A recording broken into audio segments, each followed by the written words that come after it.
రోజు రోజుకు Iran Israel మధ్య యుద్ధం తీవ్ర స్థాయికి చేరుకుంటుంది. ఉద్రిక్తతలను తగ్గించుకోవాలని ఇరు దేశాలకు ఇప్పటికే అమెరికా అధ్యక్షుడు ట్రంప్ సూచించారు. తాజాగా టెహ్రాన్ ప్రజలు వెంటనే వెళ్లిపోవాలని ట్రంప్ సూచించారు. ఇరాన్ అణు ఒప్పందంపై సంతకం చేయాలని ఆయన స్పష్టం చేశారు. పరిస్థితి చేజారక ముందే ఇజ్రాయెల్తో ఉద్రిక్తతలను తగ్గించుకోవాలని ఇప్పటికే రెండో అవకాశం ఇచ్చినట్లు ట్రంప్ పేర్కొన్నారు.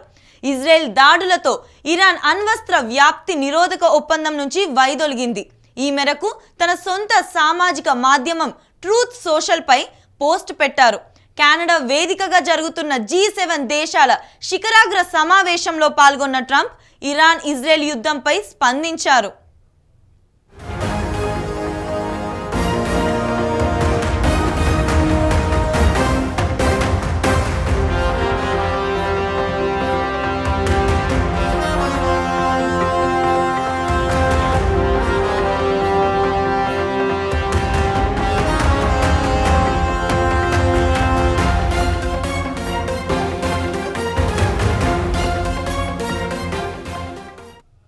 ట్రంప్ చేసిన వ్యాఖ్యలు యుద్ధానికి దారి తీసేలా ఉన్నాయి.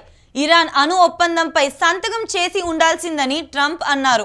ప్రజలు ప్రాణాలు కోల్పోవడం సిగ్గుచేటని ఆయన విమర్శించారు. ఇరాన్ అణ్వాయుధాల తయారు చేయలేదని ఆయన పదే పదే చెప్పారు. ట్రంప్ చేసిన ఈ వ్యాఖ్యల వల్ల యుద్ధం మరింత ఉద్రిక్తంగా మారే ప్రమాదం ఉందని నిపుణులు అంటున్నారు. యుద్ధం ఆగాలంటే ఇరాన్ సుప్రీం నేత ఖమేనీని నిర్మూలించాల్సిందేనని ఇజ్రాయెల్ ప్రధాని నెతన్యాహు వ్యాఖ్యలు చేశారు.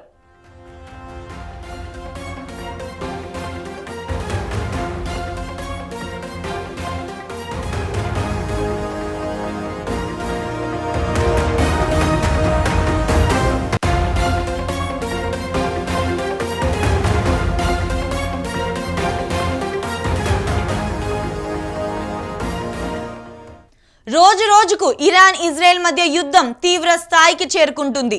ఉద్రిక్తతలను తగ్గించుకోవాలని ఇరు దేశాలకు ఇప్పటికే అమెరికా అధ్యక్షుడు ట్రంప్ సూచించారు. తాజాగా టెహ్రాన్ ప్రజలు వెంటనే వెళ్లిపోవాలని ట్రంప్ సూచించారు. ఇరాన్ అణు ఒప్పందంపై సంతకం చేయాలని ఆయన స్పష్టం చేశారు. పరిస్థితి చేజారక ముందే ఇజ్రాయెల్తో ఉద్రిక్తతలను తగ్గించుకోవాలని ఇప్పటికే రెండో అవకాశం ఇచ్చినట్లు ట్రంప్ పేర్కొన్నారు. ఇజ్రాయెల్ దాడులతో ఇరాన్ అణ్వస్త్ర వ్యాప్తి నిరోధక ఒప్పందం నుంచి వైదొలిగింది. ఈ మేరకు తన సొంత సామాజిక మాధ్యమం ట్రూత్ సోషల్లో పోస్ట్ పెట్టారు.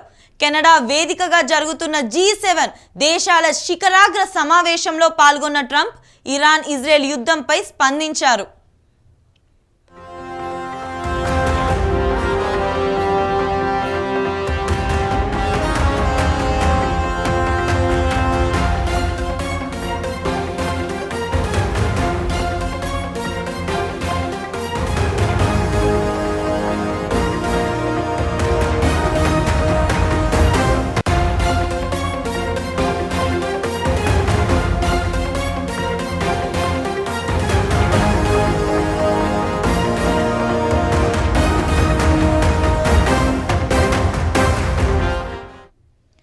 ట్రంప్ చేసిన వ్యాఖ్యలు యుద్ధానికి దారి తీసేలా ఉన్నాయి.